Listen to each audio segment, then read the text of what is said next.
আসসালামু আলাইকুম এভরিওয়ান। তো কেমন আছেন সবাই? অসমাপ্ত ভালোবাসার শেষ পার্ট। সো বেশি কথা না কইয়া গল্প শুরু করা যাক। কিন্তু কাগজ পুরানো সহজ, মনের ভিতরে গেঁথে থাকা ছবিগুলো কি মোছা যায়? ডায়েরির প্রতিটি পাতায় ওর হাতের লেখা, গ্যালারিতে ওর সেই মায়াবী হাসি, সবকিছুই যেন আমাকে উপহাস করছিল। মনে হচ্ছিল এই নীল আকাশ, এই শহর, এমনকি বাতাসও আমার বিরুদ্ধে। ভালোবাসা মানুষকে কেন এত অসহায়তা করে দেয়? কেন সমাজ আর সম্মানের দোহাই দিয়ে এভাবে দুটো দেহকে আলাদা করে দেওয়া হয়? সেই দিন রাতটা ছিল আমার জীবনের দীর্ঘতম রাত।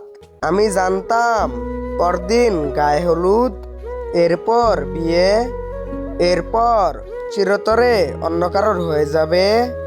আমার গল্পের রাজকুমারী আজ অন্য কারোর প্রাসাদের রানী হওয়ার প্রস্তুতি নিচ্ছে, আর আমি রয়ে গেলাম এক ভাগ্যহীন প্রজা হয়ে, যার একমাত্র সম্পদ হচ্ছে কিছু অসমাপ্ত স্মৃতি।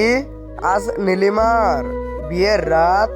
পুরো শহর যখন উৎসবে মেতেছে, আমি তখন ওর বাড়ির গলির সেই অন্ধকার মোড়টায় পাথরের মতো দাঁড়িয়ে আছি। চারদিকে আলোকসজ্জার ঝলকানি, গেটের সামনে সানাইয়ের সুর, অথচ আমার বুকের ভিতরটা যেন এক নিস্তব্ধ কবরস্থান।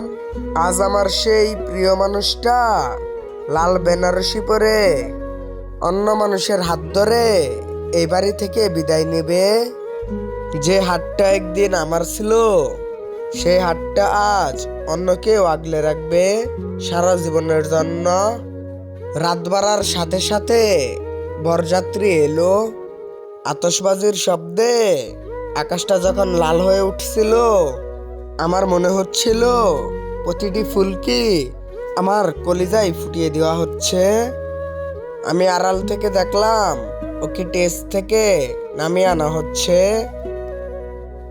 নীলিমা ওর মুখটা ঘুমটায় ঢাকা ছিল ঠিকই, কিন্তু ওর প্রতিটি পা ফেলা যেন আমার হৃৎপিণ্ডের উপর দিয়ে যাচ্ছিল।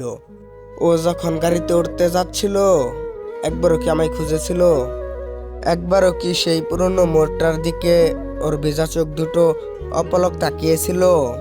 হয়তো না, অথবা হয়তো ও নিজেকে আমায় দেখার মায়া থেকে জোর করে সরিয়ে দিচ্ছিল। গাড়িটা যখন স্টার্ট দিয়ে আমার সামনে দিয়ে চলে যাচ্ছিল, আমি নিজেকে আর ধরে রাখতে পারলাম না। অন্ধকারের আড়াল থেকে বেরিয়ে আমি তখন সেই চলন্ত গাড়ির পেছনে কতক্ষণ দৌড়েছিলাম আমার মনে নেই। জানালার কাছের ওপাশে ওর লাল আঁচলটা এক পলক দেখা গেল। ব্যাস ওইটুকুই আমাদের 2 বছরের ভালোবাসা। রিক্সায় বসে ভেজা সেই বৃষ্টি ভেজা বিকেল, লাইব্রেরির সেই হাজারো স্মৃতি, সবকিছু ওই গাড়ির চাকার সাথে ধুলোয় মিশে গেল। ভালোবাসা আসলে জেতার নাম নয়, বন্ধুত্ব। ভালোবাসার মানে হলো নিজের প্রিয় মানুষটার সুখের জন্য তাকে হারিয়ে ফেলা। আজ অনেক বছর পাড়িয়ে গেছে।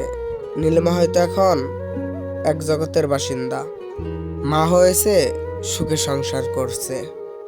আর আমি আজও সেই পুরনো লাইব্রেরির কোনায় বসি।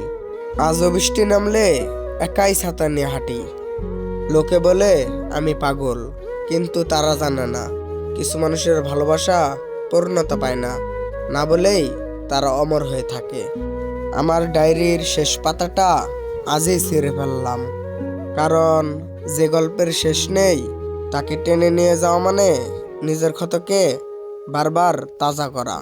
জানি আমাদের আবার দেখা হবে, তবে এই পৃথিবীতে নয়, হয়তো কোনো ভুবনে, যেখানে নীলিমার বাবা নেই, সমাজের কোনো দেওয়াল নেই। আপাতত আমাদের গল্পটা এখানে ইতি টানলাম।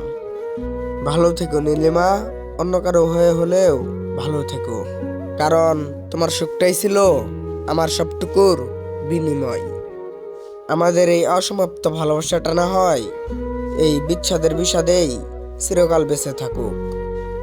তো এভরিওয়ান, অসমাপ্ত ভালোবাসার গল্প এখানে শেষ করছি। গল্পটা খুব একটা বড় করলাম না, কারণ নতুন ইউটিউব চ্যানেলে বেশ একটা ভিউ পড়ে না। সো গল্পটা এখানে শেষ করছি। আগামী কয়েকদিনের ভিতরেই নতুন একটি গল্প আসবে, সাব্বির এবং মিমের ভালোবাসা নতুন গল্পের নাম হবে। সো আপনারা সবাই ভালো থাকবেন, সুস্থ থাকবেন।